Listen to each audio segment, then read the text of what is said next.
Pode? Pode. Claro que pode, Filó. Olá, pessoal, começando mais um podcast, o podcast da Filó. Sempre a gente fala aqui de arte, de cultura, de entretenimento, de saúde integrativa, de espiritualidade e de assuntos que deixam a gente pra cima. E hoje eu vou receber uma pessoa, para mim, muito, muito especial. Vocês vão conhecer. Gente, ela é daqui de Belo Horizonte, Minas Gerais, escritora. Ela é jornalista, produtora cultural e baterista, editora, apresentadora, repórter e produtora da Rede Minas de televisão. Publicou vários livros. Um deles é o Cantalice e a Cidade das Laranjas. Foi agora este ano e a gente vai falar muito dele. E depois, nem mais nem menos, em coautoria com Vera Casanova, da coleção Poesia Orbital, e outros mais. O currículo dela realmente é fantástico e ímpar, viu? Vocês vão saber um pouquinho quem é. Brenda Marques! Querida, foi um prazer, está sendo um prazer te receber. Você é uma pessoa tão inspiradora para mim, que a gente conhece de vários anos, né, Brenda? Desde o jornalismo, passando pelos sindicatos, jornais, né? E pela vida aí. Como diz, é de vários carnavais, né? Vários carnavais. Ô, gente, e essa menina aqui, ó, fez a produção do evento de Pai, da memória do centenário de Pai, que foi fantástico, foi em 2023. Zé Teado. Então, Brenda, você está aqui com novidade, o Cantalice e a Cidade das Laranjas. Conta que mostra que a capa, fantástico. O que te inspirou, Brenda, a fazer esse livro? E, assim, por que o título tão sugestivo? Olha, eu estive em 2018 numa cidade que, na verdade, não é nem cidade, é um município que chama Ipoema. Uhum. Ipoema é distrito de Itabira. Itabira, terra de Carlos Drummond de Andrade, inclusive, mas terra também dos meus pais. Minha família veio dali, né? Uhum. Toda uma história. E aí, passando por aquelas ruas, eu comecei a identificar que havia muitos nomes ali, sobrenomes em comum para mim. Uhum. E eu fiz uma apresentação, estava apresentando percussão e voz, junto com Elcio Lucas, no encontro de escritora migrante que a gente fez no Museu dos Tropeiros. Nossa, então, muito fantástico, assim, museu. foi um conhecimento. E o que acontece? Eu conversando com a Ana, que era a gestora daquele espaço, ela começou a conversar, falar um pouco de como ela ouvia, de alguma forma, as histórias, cada vez que ela olhava para aquelas fotografias, para aqueles objetos. Olha E só. aí a imaginação de uma escritora, de uma poeta, foi brotando. Com certeza. Quando a gente saiu do museu, de repente chamaram: ei, poetas, ei, músicos, ei, artistas, vamos inaugurar um café. Uhum. E qual era o nome do café? Cantalice. Cantalice. Eu falei, gente, que nome lindo, que nome sonoro, bonito, né? super sonoro. Uhum. E comecei a imaginar um monte de história. Eu falei, olha, eu acho que vai dar um bom livro. Com certeza deu, né? E a surpresa, eu cheguei na casa dos meus pais, meu pai tira a certidão e fala assim, Cantalice era minha bisavó. Aí acabou de fechar, né? Gente. Acabou de fechar. Que coisa boa. Seus pais são, então, de Itabira. Isso. Meu pai nasceu em Poema, de parteira, Poema mesmo, olha só. E os nomes deles? Os nomes. Minha mãe chama Sueli. Uhum. Ela fala Sueli com Y, tá? E Renato. Sueli e Renato. Só. E tem, assim, né, de sobrenome, Soares. No livro tem um Soares, né, que é inspirado, vamos dizer assim, de todos esses familiares, de alguma forma, que ouviram as histórias de Cantalice. E tem Marques na família da minha mãe e Alvarenga. Nossa, a família deve ser extensa, né? Extensa. Minhas muitos avós, poetas, muitos artistas como você? Tem artistas também. Tem de tudo, porque é uma família bem grande, né? E o que acontece? Como toda família grande, eu acho que tinha uma questão de reunir a mesa, conversar e tudo, mas ao mesmo tempo ficam muitos mistérios. Esse jeitinho mineiro, né, Brenda? Me conta aqui, você é casada, tem uma filha, né, que é a Dakota, linda, e casada também com o Beto. Beto. Isso. Publicitário. Não, é designer, designer, isso. Então, gente, olha só, a Brenda tem vários outros livros, além do Cantalice, né? A gente hoje vai aprofundar um pouco mais nele, que foi uma obra que começou agora, né? Foi agora Acabou de ser publicada. Sim, é uma obra para florescer na primavera. Ah, com certeza. Brenda, a narrativa se passa em meio a guerras e conflitos mundiais, né? Sim. Como você equilibrou esse pano de fundo histórico com a dimensão íntima da trama? Então, a questão da pesquisa histórica, né, eu achei que foi um período, inclusive, que eu gastei bastante tempo dessa obra pesquisando. Eu conversei com historiadores e tudo. Eu queria tratar um pouco de uma história que fosse comum também em vários países da América Latina e em cidades pequenas, e também que lidam com conflitos, muitos conflitos. Então, teve a questão da influência, sim, dos migrantes, que vieram, inclusive, depois da Segunda Guerra Mundial. Assim, quando houve rumores de guerras, né? Assim, a partir disso, veio muito migrante, inclusive para Minas Gerais. Então, eu trato um pouco disso, que também entrelaça um pouco com esse movimento do tropeirismo, que também é um movimento de migração e de descobertas, né? E trato sobre isso no livro como esse pano de fundo para uma história que, sim, que está na intimidade muito, né? E como que as pessoas, de alguma forma, pode ser numa cidade pequena, pode ser numa grande, não importa. Cada um é muito responsável também por fazer mudanças significativas nas histórias. Então, a protagonista Cantalice, por exemplo, que tinha muitos segredos, né? E vai confidenciando os segredos, de alguma forma, ela era uma pessoa também que influenciava na cidade, né? E foi influenciando cada vez mais. E isso eu acho que está a diferença, né? A partir do momento que a gente pode fazer mudança também na história, a partir de cada... De histórias talvez simples, né? Que fazem, né, a diferença, né? Isso mesmo. Aí, Literatura das Margens. O livro integra a coleção Infame Ruído, né, 2025, voltada para vozes das margens culturais e geográficas. O que significa para você fazer parte dessa proposta editorial? Olha, eu fiquei super feliz em receber o convite do Anelito de Oliveira, que ele é um professor, inclusive, da UFMG, muito reconhecido nessa trajetória literária e na trajetória das margens, né? Trazer a questão afro, a questão indígena, a questão dos imigrantes também, né? Que é tudo, assim, são situações, vamos dizer assim, que a gente convive com pessoas diversas, né? Que precisam, assim, de alguma forma, ter as suas vozes escutadas, né? Ampliadas.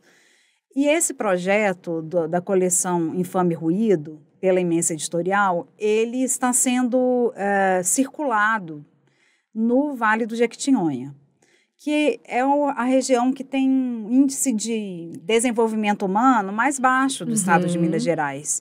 Então, tem muitas pessoas ainda que estão, aprendem tardiamente a ler. Tem toda uma dificuldade, às vezes, até no acesso ao livro.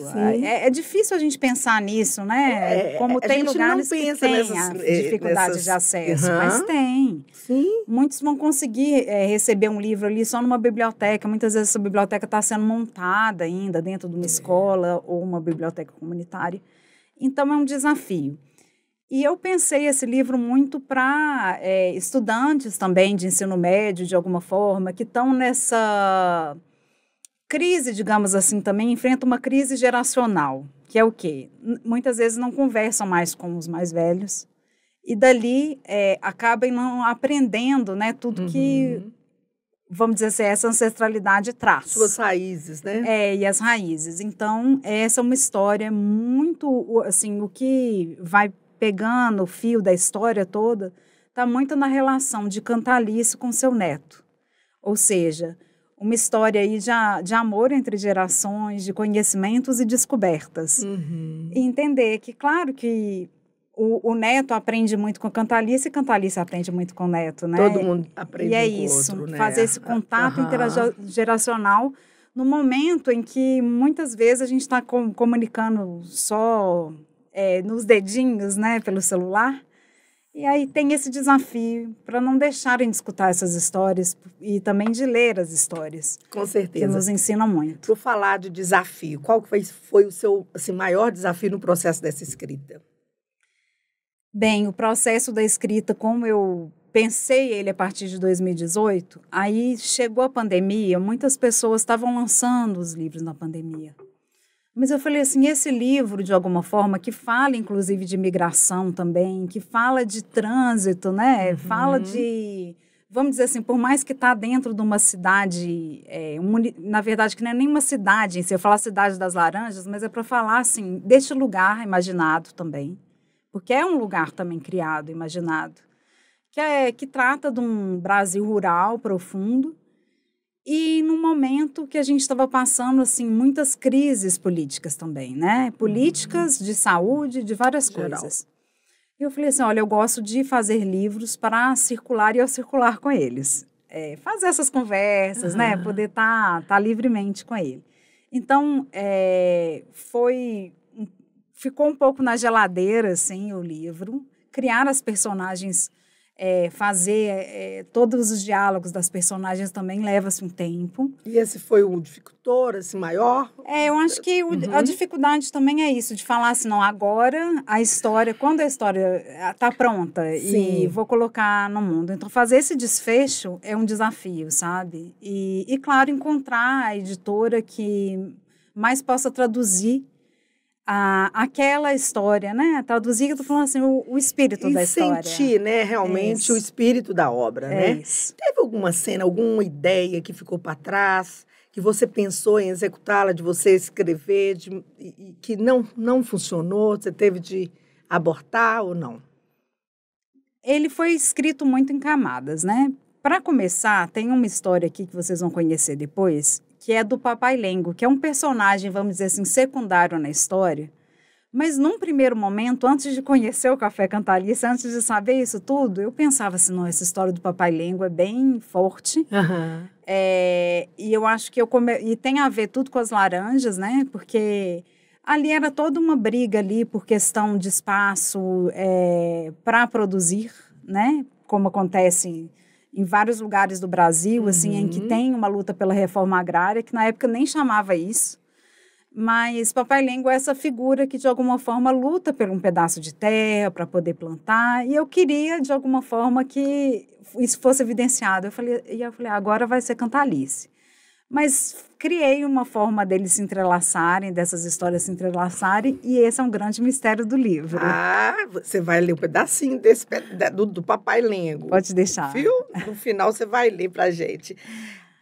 Impacto social e futuro. Você menciona na parte da tiragem, né, chegar a estudantes do Vale de Jequitinhonha, que, né, você já comentou sobre isso. Como será essa ação? É uma ação para 2 anos, é um projeto que está sendo desenvolvido, vamos dizer assim, em parceria com escolas, com secretarias de educação também. E ela começou durante um evento que era exatamente uma feira que foi produzida em setembro, e participei dela, lá em Diamantina, que é uma das regiões do Vale de Jequitinhonha. Vale, O Vale é muito grande, 50 cidades, né? Assim, maravilhoso. Maravilhosas. Né? Ao mesmo tempo, duras, tristes. Duras, né? Muitas vezes, né? Que são fortes na cultura, mas que também levam muito a dureza desse... Quase, vamos dizer, esse sertão mineiro, de alguma forma, né? Porque é uma parte, assim, às vezes tem problemas de seca, problemas de falta de emprego, problemas das pessoas não ficarem nas cidades, né? Assim, dos jovens terem que ir para outras cidades estudarem, assim, os que têm essa oportunidade, né? Porque outros nem têm. Sim. Então, essa distribuição vai acontecer nas escolas, está acontecendo. A cada livro comprado, eles dão um livro para um estudante, para as bibliotecas. Então, acho que isso que é interessante. Legal essa troca, né? E foi muito interessante, inteligente da sua parte pensar dessa forma, né? Porque vai duplicando, né? E aí é isso, nós são leitores que, assim, eu estou muito curiosa, assim, inclusive para ver esses retornos, para ouvir. A gente escuta um ou outro, por exemplo, em Diamantina, né? Que eu tive a oportunidade ali de fazer uma conversa no Teatro Santa Isabel. E aí tem essa troca, né? E aí, assim, alguns estudantes ali também aplaudindo e já tendo acesso à obra. Então, isso deixa a gente muito realizada. E quanto olhando para frente, vamos pensar aqui no futuro. Como você imagina que sua obra ela vai chegar lá na frente? né, as futuras publicações, será que vai ter uma continuidade dessa história também? Você já parou para pensar nisso ou ainda é algo que você ainda não parou para pensar?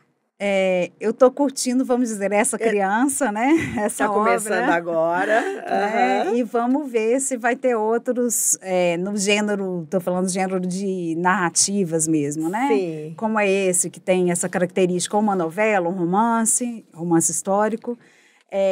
Porque eu sou muito conhecida como poeta também, né? Então, assim, eu tenho mais escrito em versos. Sim. Então, mergulhar nesse universo da narrativa, eu já tinha, assim, crônicas e contos. Mas como uma obra, assim, direta mesmo, aí eu preciso ser provocada de outra forma, né? Mas quem sabe tem uma pista aí também para poder desdobrar a partir daí outras histórias também. Nós vamos falar um pouco das suas outras profissões, né? Vamos falar um pouco do jornalismo, vamos falar também você como baterista, vamos falar da sua banda. Mas antes, vamos ler um trechinho aí do Pai Lengo? Papai Lengo, vamos lá. Papai Lengo, lindo nome, Lengo. Lengo você criou Lengo. O Lengo era como se fosse um... Vem de Alvarenga. Vem de Alvarenga. Tá. E o que é interessante? Que esse lengo também, isso tem muito na história marcado. A Cantalice é uma pianista na história. Então, ela gostava muito, inclusive, Aí tem um momento que ela fala de Chiquinha Gonzaga e depois fala do Gonzagão. Olha só. E Luiz Gonzaga, né, um grande mestre aí da cultura popular, ele tinha uma canção que, inclusive, falava do lengo. E aí, esse lengo, essa dureza, essa busca, essa luta, né, de cada um do sertanejo, do brasileiro. Sim, sim. Então, acho que tem muito a ver com essa parte. Ótimo. Lê o trechinho para nós aí. Soares encarou Cantalice com olhos cheios de determinação. Ele se sentiu impelido a continuar o legado de Papai Lengo, honrando sua memória e lutando pelos ideais de liberdade que ele tanto defendeu. Naquele momento, o café esfriou nas xícaras, enquanto Cantalice e Soares compartilhavam a carga emocional do que aconteceu com Papai Lengo, que eu não vou contar aqui, não, né? É segredinho, tem de ler o livro, gente. O enigma permanecia, mas o amor e a coragem daquela família resistiam, alimentando a chama da esperança e da busca incansável pela verdade. Olha, na história de Papai Lengo, eu não vou ler, mas vou contar rapidinho. Sim. Só para dar um preâmbulo aqui, tem um momento que as laranjas voam, ou seja, as laranjas eram usadas ali como alimento, momento de confraternização, mas também serviram de brigas políticas. Sim. Guerrinha de laranja. Tinha como a Batalha dos Limões, né? Já esse termo, Batalha dos Limões, também, de repente, Batalha das Laranjas. Batalha das Laranjas. Teve isso e, de alguma forma, isso inspira também, né? Esse momento ali rural e das pessoas com o instrumento que elas estão nas mãos, elas vão à luta, né? Sim. Pelos seus ideais, pelo que elas acreditam. E acontecia isso, né? Às vezes, assim, é uma rua, eu brinco que o Ipoema é como se fosse uma rua de ida, outra de volta. Porque Ipoema que inspira, né, a história. E é isso, Cantalice e a Cidade das Laranjas é esse lugar mesmo, né? De ida e volta, de pensamentos, de retornos. É isso. Ah, bacana. Conta, então, um pouquinho. Hoje você é jornalista também, apresentadora da Rede Minas, e a sua carreira como jornalista é bem, né?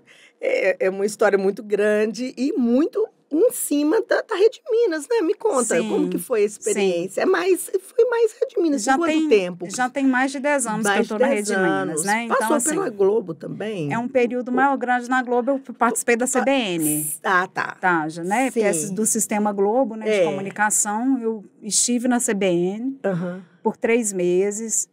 Aí depois fui dedicar mais assim para o mestrado, para a academia, e começamos um programa que ainda está na rádio UFMG, que é um programa de experimentação radiofônica, tudo que chama Tropofonia, que é um programa também que já tem mais de 10 anos. Aí fiquei feliz de ter começado esse projeto também, junto com Francesco Napoli e Vilmar Silva. Então, a gente começou um projeto que é esse, o Tropofonia, que junta sons, músicas e poemas, né? Poemas, narrativas também, mas dessa ideia que o som é muito importante. Estive na TV Alterosa por 5 anos também, e na TV Universitária antes. Então, sempre a maior parte na comunicação, no jornalismo, televisão. foi televisão. A maior parte. E produtora, né? Sim, sempre trabalhando com produção. Nossa. Produção cultural, produção de programas, produção de séries. Tem uma série que assim, é muito queridinha para mim, assim, lá da Rede Minas, que foi a série que chama Retratos da Dança. Olha. E depois que o Retratos da Dança a série terminou, então eu e a Simone Rego, que na época ela era diretora e eu produtora dessa série, fomos convidadas a fazer também o Sabor e Afeto. Olha. Que é um programa, na verdade, assim, uma série também, que trata, assim, dessas conversas, assim, no pé da mesa e de todas as delícias que tem em Minas Gerais. Então, é uma viagem por Minas Gerais, pela gastronomia e também esse afeto, né, que a gente tem. Então, eu gostei muito de fazê-las. Fala um trechinho de uma poesia que é o mais marcante para você. Opa, poemas. Não é? Que você ama fazer, sabe escrever tão bem. Amo fazer. Tem um poema que está no meu livro Tsunâmica. Vou fazer um trechinho dele para vocês saberem. Mulher rio, mulher se levanta na luta. Com amor cede o pole e renasce tsunâmica. Que lindo! Ai, gente, poema, a sonoridade, né? Isso tudo é muito artístico, né? Sua veia artística é muito forte, né? Você é baterista de qual banda? Eu integrei algumas bandas, né? Fundei, inclusive. Mulheres, só mulheres, né? De mulheres, a primeira, né, assim, que eu fiquei mais tempo nela, que foi a Caution, e depois a gente começou a fazer mais em português, aí ficou Cáustica, então ela transmutou, mudou. E teve a Blusadas também. A Blusadas está nativa, né? Uma banda que está nativa. E eu toco também num grupo que a gente apresenta muito em comunidades, com o Ramon. Aí é uma onda mais tranquila, assim, mais MPB, mas faço muito rock, blues e MPB. São essas 3 linhas que eu mais toco. E um pouco de jazz também. Você estudou música mesmo? Onde, Brenda? E teatro também ou não? Você também é atriz? Um pouquinho de teatro eu estudei na época, enfim, mais da faculdade, né, no UniBH. E tive a oportunidade de ter professores, assim, interessantes, né? Eu acho que tanto de várias áreas artísticas. Eu fiz muitos cursos livres, mais do que ter realmente... O diploma, né, em si. Uma carreira acadêmica ali. Por mais que no mestrado ou no doutorado eu estudo artes também, né? Estudo linguagens. Mas dentro desses professores, tinha o Zé Luiz, que foi um grande mestre para mim na bateria. Ele participou, né, daquele Sagrado Coração da Terra, junto com o Marcos Viana. Maravilhoso. E assim, uma potência de sonoridade, de várias coisas, né? Então, assim, foi um grande mestre para mim, foi realmente o principal professor que eu tive. Mas cheguei a ter outros professores também que contribuíram muito para a minha formação também. Eu lembro que eu gostava tanto, assim, às vezes, de rock, de blues, de jazz. Então, eu falei assim, eu quero aprender também um pouco de ritmos mais variados, um pouco de ritmos latinos também, o samba. Enfim, ter essa gama de outras possibilidades também, que a América Latina, inclusive, propicia. E aí eu comecei a fazer também uma formação numa escola que tinha uma relação, assim, de pensar em música de baile. E aí, a partir daí, eu fui aprendendo muito a criar também, né? E participei do projeto, na verdade, Residência e Imersão Latina, que a gente sempre está compondo. E eu sempre compus muito também. Em parcerias, né? Muito em parcerias. Não compor sozinho tanto. Sim. E eu, assim, tá nascendo uma parceria com a minha filha agora, tá começando a aprender guitarra, sabe? E ela gosta de cantar também. De vez em quando a gente brinca e faz umas ondas. Que coisa ótima. Me conta do Instituto Imersão Latina e da AJEB-MG, que é a Associação de Jornalistas e Escritoras do Brasil. Conta aí. Então, o Instituto Imersão Latina já está fazendo 20 anos. Então, no paralelo aí do jornalismo, essa grande, vamos dizer assim, um grande amor assim, que eu tenho e coloquei no mundo, que foi o Instituto Imersão Latina junto com outros parceiros. Sempre tem vários, né? Tem vários braços. E o Instituto ele já está completando, então, 20 anos esse ano. E a gente está, assim, em parcerias agora muito... tem um instituto que chama EAE também, que trata com agroecologia. A gente está pensando até fazer algo em parceria com eles, sabe? E fizemos um projeto lindo ano passado, que chama Teias Ancestrais, que a gente juntou 3 coletivos, que foi o coletivo Oquilê, o coletivo... Nós da Poesia, que também tem um tempo que eu tenho, já publiquei 9 livros com Nós da Poesia, né? Toda essa construção que veio desde 2009. E temos também a participação do Comitê Indígena Mineiro. Olha. Então é isso, povos indígenas, né? Afrodescendentes e toda essa brasilidade também ali incluída. E poesia, hip hop, a parte também do desenho, da pintura em corpos, movimento, enfim. Performance. Foi tudo misturado, sabe? Foi um projeto muito ousado, coordenado pela atual vice-presidente do Instituto Imersão Latina, que é a Poli Honorato. Então... abraço para vocês, vão fazer mais teias ancestrais. Com certeza, o nome é muito bom, né? Teias. Vem de oteias, né? Filoteia, teia, teias. Teiado. É isso.